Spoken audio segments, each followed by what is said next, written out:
My youngest son called me from Denver Airport with news no father could believe. Dad, I just saw Celeste boarding a flight to Paris, but isn't she at home with you right now? I glanced toward the kitchen where my daughter-in-law was softly humming. She's right here, son. My son's voice dropped to a whisper. No, that's impossible. I'm certain it was her. My blood turned cold. How could the same woman be in two places at once? What I discovered about the person living in our house would shatter my family forever. Some secrets are so dark that when the truth finally comes out, they rip apart everything you thought you knew about the people you love most. Stay tuned to uncover who my daughter-in-law truly is. Before I tell you what happened next, let me know in the comments where you're watching this from. I have a feeling this story of family deception will resonate with people everywhere, and I want to see how far these life lessons can travel. My name is Otis Caldwell, and at 68 years old, I thought I'd seen everything life could throw at a man. I was wrong. It was a crisp Tuesday afternoon in mid-October, the kind of day that makes you grateful to live in Colorado. The aspens were turning gold on the mountainsides, and I was enjoying the quiet of our Lakewood home, while my son Jasper was at work and my grandson Felix was still at school. My daughter-in-law Celeste was upstairs humming softly as she folded laundry, a sound that had become as familiar as the ticking of our grandfather clock. The phone rang just as I was settling into my favorite armchair, with a cup of coffee in the Denver Post. The caller ID showed my youngest son's name, and I smiled. Ezra didn't call often during his work hours. "Hey, Dad?" came his familiar voice, though something in his tone made me sit up straighter. "I've got a few minutes during my layover at Denver International. Thought I'd check in." "Good to hear from you, son. How's the flying business treating you?" "Dad, listen." His voice dropped, and I could hear the bustle of the airport in the background. "Something really strange just happened, and I need to ask you something. Is Celeste at home with you right now?" I glanced toward the staircase where I could still hear her moving around upstairs. "Of course she is. She's been here all day doing laundry. Why do you ask?" There was a long pause, so long I thought we might have lost connection.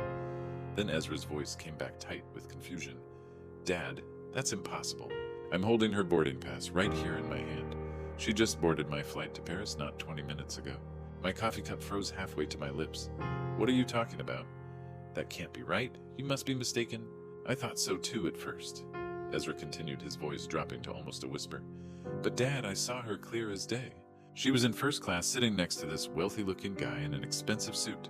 They were talking real close, like they were together, you know. And when I found this boarding pass on the ground near the gate, I checked the name. It's definitely hers, Celeste Monroe." The room seemed to tilt slightly. I looked toward the stairs again, hearing the soft thud of Celeste's footsteps above. "Son, you have to be wrong. She's right here. I can hear her upstairs." "Dad, I'm telling you I saw her with my own eyes. She had her hair different, pulled back in a way I've never seen before, and she was wearing sunglasses, but it was definitely her. The same face, the same way she holds her shoulders. And this boarding pass has her name on it, clear as day." My heart started beating faster. In 30 years of being a father-in-law, Celeste had never mentioned any travel plans. She certainly hadn't said anything about Paris, and definitely nothing about traveling with another man. "Are you absolutely certain it was her?" I asked, though. Even as the words left my mouth, I knew Ezra wouldn't call unless he was sure. "Dad, I've known Celeste for 5 years. I've seen her at every family gathering, every holiday dinner. It was her face, her build, everything. The only thing different was, well, she looked different somehow. More, I don't know, confident maybe, like she belonged in first class." At that exact moment, I heard footsteps on the stairs, and Celeste's voice drifted down to me, sweet and familiar. "Otis, who's on the phone?" After that unsettling phone call, I told Celeste it was just a friend checking in, but Ezra's words echoed in my mind like a warning bell. I couldn't shake the image he'd painted my daughter-in-law in first class with a stranger, looking like she belonged in a world far removed from our modest Lakewood home. The next few days, I found myself watching Celeste with the careful attention of a man who'd spent 30 years as a quality control engineer. Details that had once seemed insignificant suddenly demanded scrutiny. It started with something small.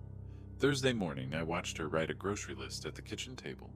Her handwriting, usually neat and right-handed, looked different, looser, more casual, and she was using her left hand. When I mentioned it, she laughed it off. "Oh, I'm just trying something new, Otis. Keeping the brain sharp, you know." But there was something in her eyes, a flicker of, what, nervousness? Then there was her behavior with Felix.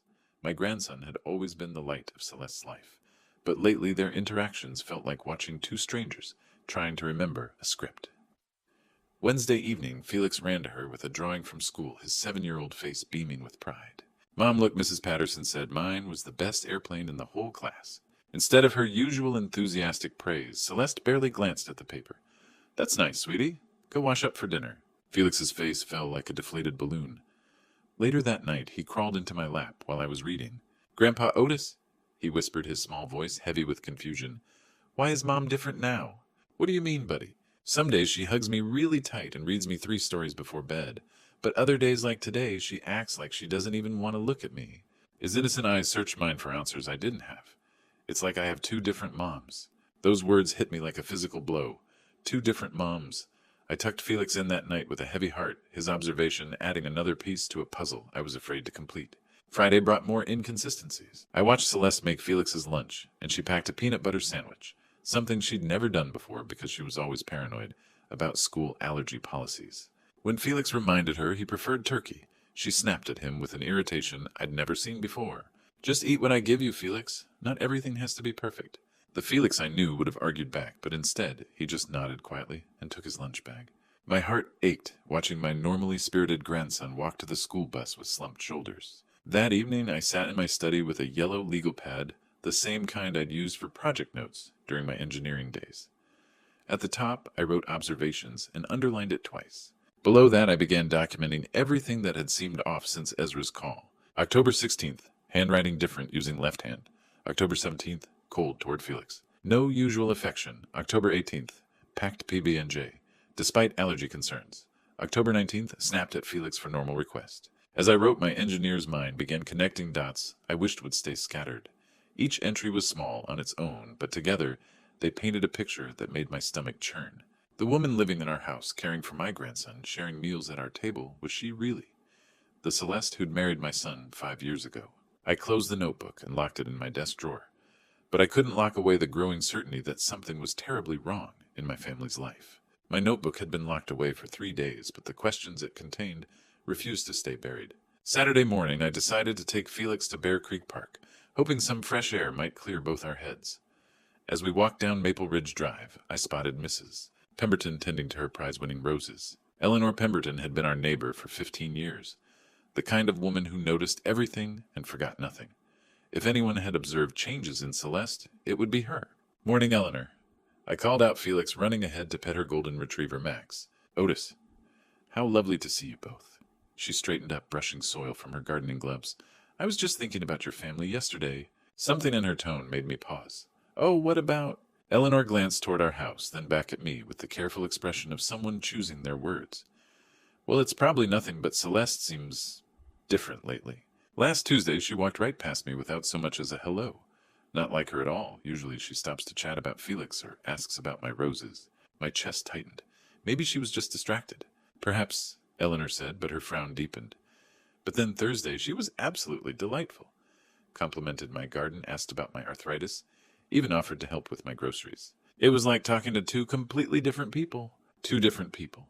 Felix's words echoed in Mrs. Pemberton's observation, and I felt that familiar chill run down my spine. After the park, I stopped by King's Supers for groceries, Felix skipping beside me through the automatic doors. At the checkout, I recognized Janet, who'd been working there for years and knew most of the neighborhood families. Mr. Caldwell. Janet's smile was warm but puzzled. Your daughter-in-law was just in here yesterday. Funny thing, though, she seemed like a completely different person than when she was here Monday. I forced my voice to stay casual. How so? Well, Monday she was kind of standoffish, barely made eye contact, paid with exact change, and hurried out. But yesterday she was chatty as could be, asking about my kids, laughing at my jokes.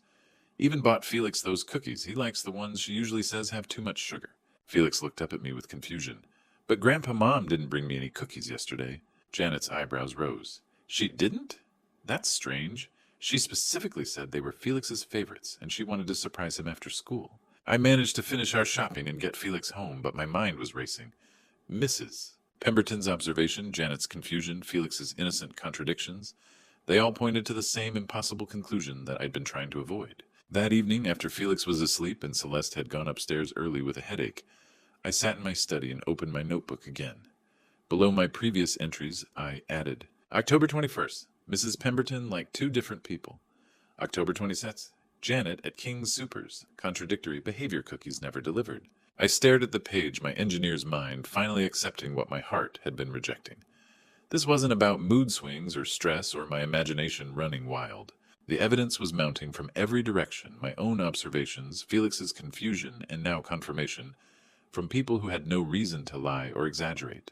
I closed the notebook and leaned back in my chair, feeling the weight of a truth I wasn't ready to face. But ready or not, I couldn't ignore it anymore. I had to find out what was really happening to my family. By Sunday morning, the weight of my suspicions was unbearable. I needed someone I trusted, someone who wouldn't think I was losing my mind. That person was Silas Hartwell, my closest friend for over 20 years since we'd worked on a bridge project in Denver. If anyone would give me straight advice, it was him. I found Silas at our usual spot in Bear Creek Park, feeding ducks with stale bread. At 72 years older than me, his weathered hands still showed a lifetime of building things that lasted. "You look like hell, Otis," he said without looking up. "What's eating you?" I hesitated. "Silas, what if I told you I think my daughter-in-law isn't who she seems?" He kept tossing crumbs. "That's true of most folks, but I take it you mean something more." So I told him everything: Ezra's phone call from the airport, the sudden handwriting changes, Felix's confusion about his two moms, the contradictions from Mrs. Pemberton and Janet at King Soopers. Silas listened quietly, his expression darkening. When I finished, he stayed silent, watching the ducks fight over scraps. Finally, he said, "Otis, in all the years I've known you, you've never chased wild theories. You're an engineer, you deal in facts. So if you say things don't add up, I believe you." Relief washed over me. "So you don't think I'm crazy?" "Crazy, no, but you're in a tough spot. The real question is, what will you do?" "I don't know. Part of me wants to confront her, but what if I'm wrong? What if there's another explanation?" Silas shook his head. "You're past that. Inconsistencies like these don't happen by accident.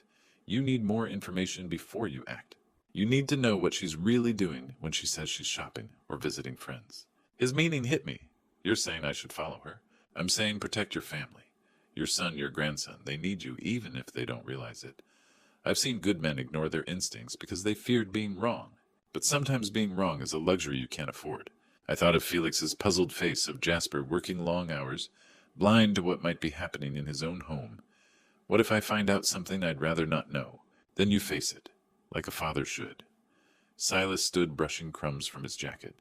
Doing nothing isn't an option, not when your grandson is asking why his mother acts like two different people. Walking back to the lot, Silas laid a hand on my shoulder. "You know what you have to do, don't you?" I nodded, the weight of decisions settling like an old burden. "Yeah, I do." "Good," he said firmly. "A man protects his family, Otis, whatever it takes." Silas's words echoed in my mind for 2 days before I got my chance. Wednesday morning, Celeste announced she was going shopping at Park Meadows Mall and would be gone most of the afternoon. Something in her tone, too casual, too rehearsed, triggered every instinct Silas had told me to trust. "Take your time," I told her, keeping my voice neutral. "I'll be here when Felix gets home from school." 20 minutes after she left in her silver Honda Civic, I climbed into my old Ford pickup and followed the route toward the mall. But instead of heading south on Wadsworth toward Park Meadows, Celeste's car turned east on 6th Avenue, heading straight into Denver. My heart hammered against my ribs as I maintained a careful distance, using every technique I'd learned from watching detective shows with my late wife. The familiar suburbs of Lakewood gave way to the urban sprawl of Denver, and I watched Celeste navigate through traffic with the confidence of someone who'd made this drive many times before. She continued east past the downtown skyline, past the gentrified neighborhoods, into areas where the houses grew smaller and the yards more cluttered. Chain-link fences replaced white pickets, and corner stores advertised check-cashing services in multiple languages. When Celeste finally stopped, we were deep in Montbello, a neighborhood I'd only driven through on my way to the airport. She parked in front of a small weathered house with peeling paint and a sagging front porch. The contrast with our well-maintained Lakewood home was stark. This was a world away from the life she shared with Jasper and Felix. I pulled over half a block away, positioning myself behind a rusted van where I could observe without being seen. Through my windshield, I watched Celeste sit in her car for several minutes, checking her phone and glancing around nervously. Finally, she got out, walked to the front door of the rundown house, and knocked. The door opened almost immediately, as if someone had been waiting for her.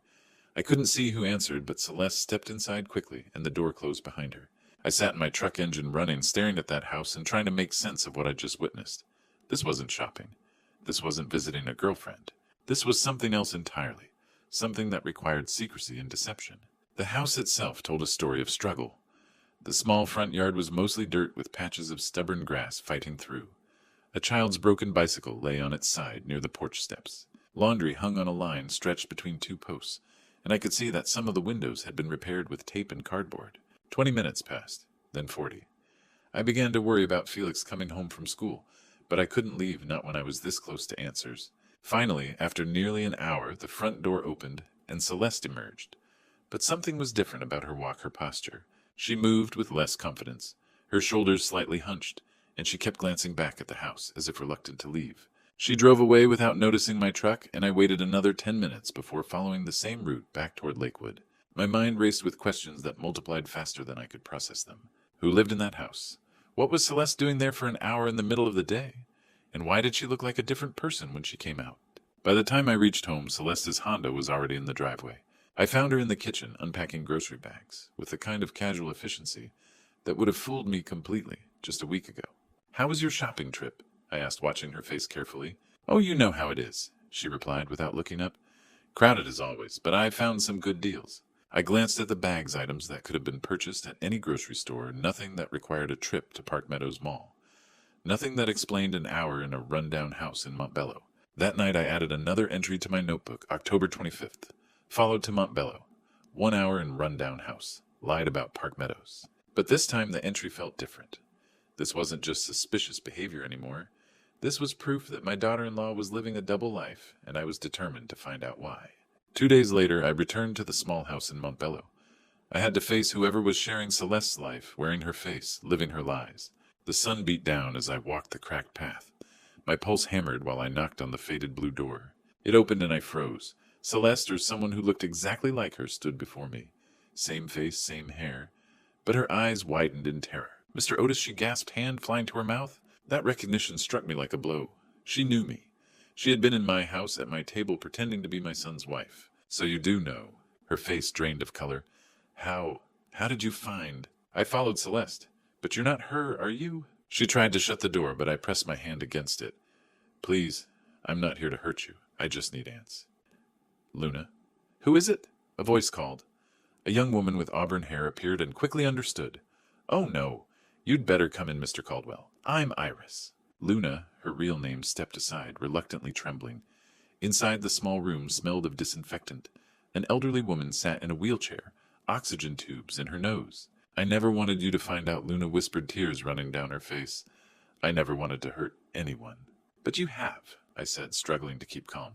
"My grandson wonders why his mother acts like two different people. Do you know what that does to him?" Luna broke down. "I know. I see the confusion in his eyes every time I pretend. But Mr. Otis, I had no choice. There's always a choice." "No," she cried, pointing to the frail woman by the window. "My adoptive mother is dying. We can't afford her treatment. When Celeste offered money for me to stand in for her, it was the only way to keep her alive." I looked around at the medical equipment, then at Luna's desperate face. This wasn't greed, it was survival. "How long?" I asked. 6 months. Maybe longer. At first just a few hours a week, but lately she's asked me to cover more.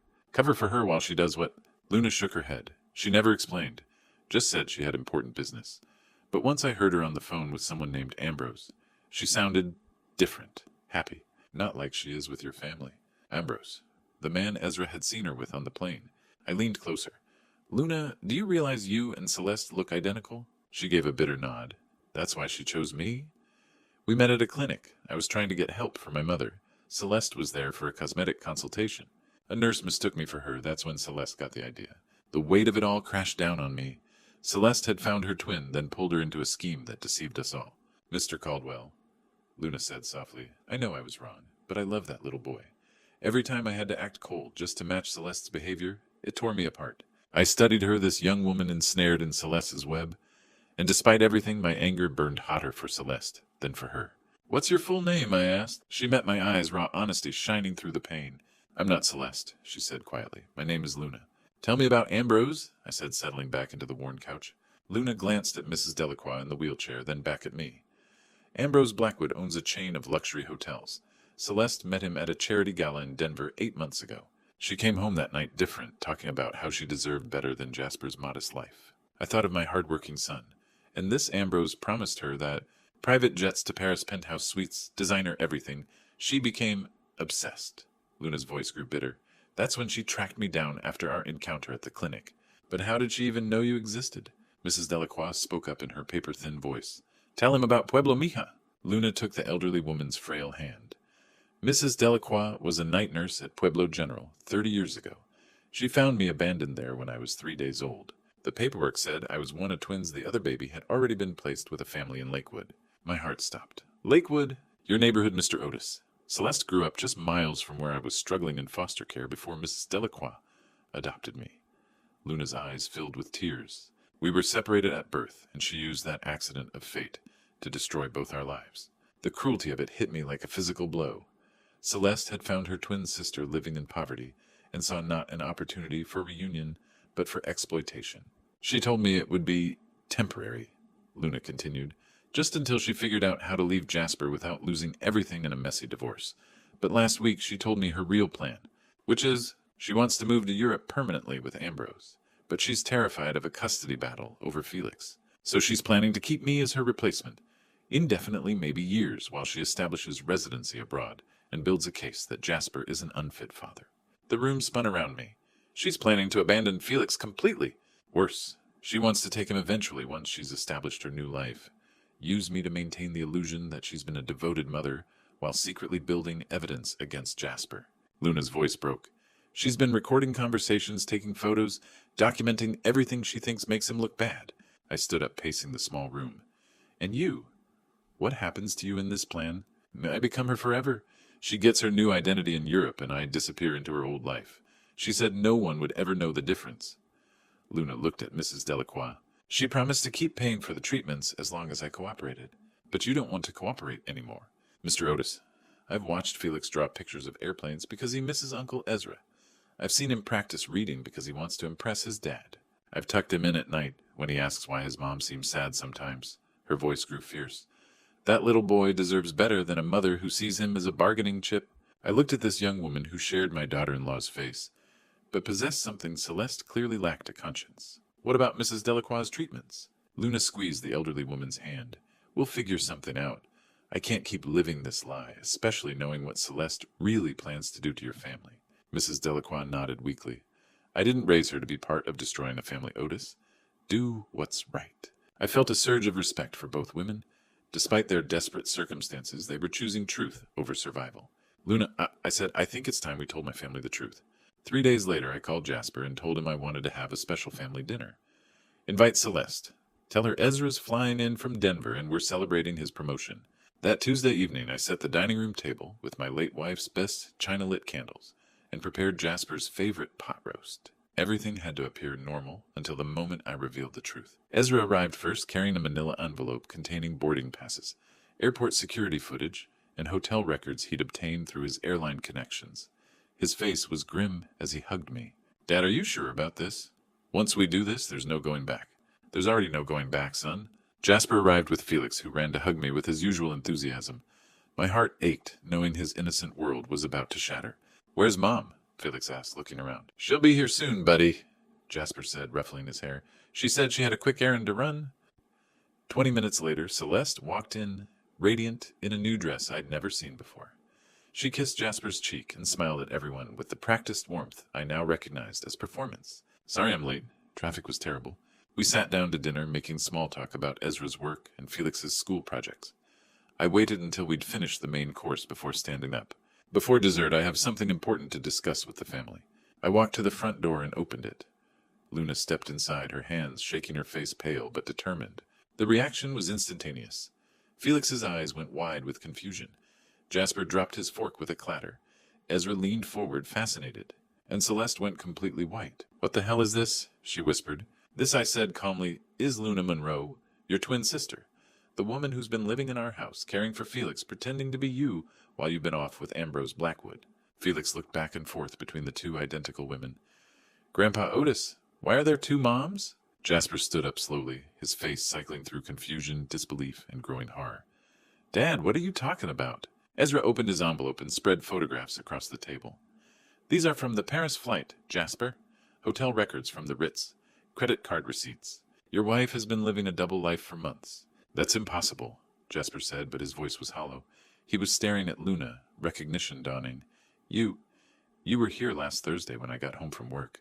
But Celeste, you said you were at book club. I was at book club, Celeste said desperately. No, Luna said quietly.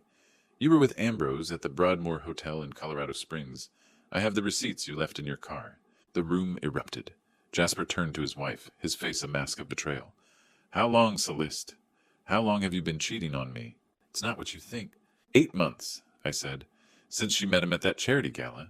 And it gets worse, son. She's been planning to leave you take Felix to Europe and use Luna to make it look like you're an unfit father. Felix started crying, not understanding the adult conversation, but sensing the anger and pain filling the room. Luna immediately went to him, kneeling beside his chair. It's okay, sweetheart, she whispered, and I saw genuine love in her eyes. Don't touch him, Celeste screamed, her mask finally slipping completely. He's my son. Is he? Jasper's voice was ice cold. Because according to what I'm hearing, you've been abandoning him for months to play house with some rich man. Celeste looked around the room at the faces staring at her, her husband's betrayal, her son's confusion, Ezra's disgust, my disappointment. Finally, her shoulders sagged in defeat. Fine, she said, her voice turning bitter. You want the truth? Yes, I've been seeing Ambrose. Yes, I asked Luna to cover for me. And yes, I was planning to leave all of you behind for a better life. She stood up, grabbing her purse. You have no idea what it's like being trapped in this boring middle-class existence. Ambrose can give me everything I deserve. What about Felix? Jasper asked, his voice breaking. Celeste looked at her son, and for a moment I thought I saw regret. But then her expression hardened. He'll be fine. He has Luna now. She loves him more than I ever could anyway. She walked toward the door, then turned back one last time. Ambrose is waiting outside. Don't try to contact me. And with that she was gone, leaving behind a 7-year-old boy, a devastated husband, and the ruins of what had once been our family. 6 months after that devastating confrontation, Luna made the hardest decision of her life. I found her in the kitchen one morning, staring out at Felix playing in the backyard. The divorce was finalized. Jasper was healing, but something was wrong. Mr. Otis, she said quietly, I need to leave. What? Every time Jasper looks at me, he sees her. Every time Felix gets confused about which mom tucked him in, it breaks my heart. Tears rolled down her cheeks. I'm not helping them heal, I'm keeping their wounds open. She'd found a job in Portland, Oregon, caring for an elderly woman whose family needed live-in help. It would pay enough for Mrs. Delacroix's treatments and give our family space to recover. What about Felix? I asked. Felix needs to learn that love sometimes means letting go.